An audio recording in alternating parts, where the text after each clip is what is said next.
Erik Horneland et son groupe à l'aube d'un enchaînement de 4 matchs déterminants. Samedi, les Verts reçoivent leurs voisins clermontois, une équipe du milieu de tableau face à qui l'ASS doit prendre les 3 points pour rester à portée de ses objectifs. On est toujours dans la course.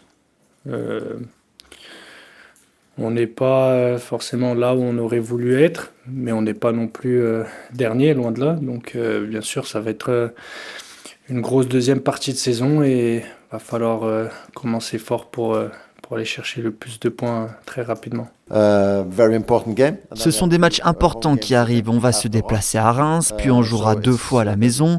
Ce bloc de 4 matchs est décisif pour Saint-Étienne. Au match aller, les Verts avaient réussi à l'emporter en Auvergne au terme d'une partie difficile. Si je ne me trompe pas, Miladinovic et Stassin étaient rentrés à la mi-temps et avaient eu un gros impact dans ce match. Stassin revenait d'une blessure et avait tout changé dans cette rencontre.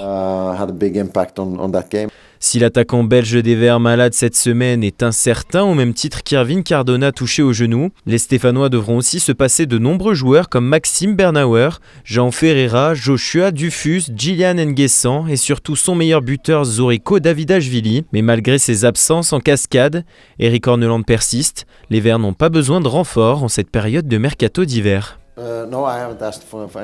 Non, je n'ai rien demandé pour ce mercato. Je me concentre principalement sur les joueurs qui sont ici et sur leur progression parce que ce sont nos meilleures chances d'être promus en Ligue 1. Donc pour moi, toute ma concentration se porte sur les joueurs déjà ici, qu'ils soient en forme et disponibles pour que l'on progresse. Si le tacticien norvégien a confiance en son groupe, celui-ci doit maintenant lui rendre l'appareil sur le terrain.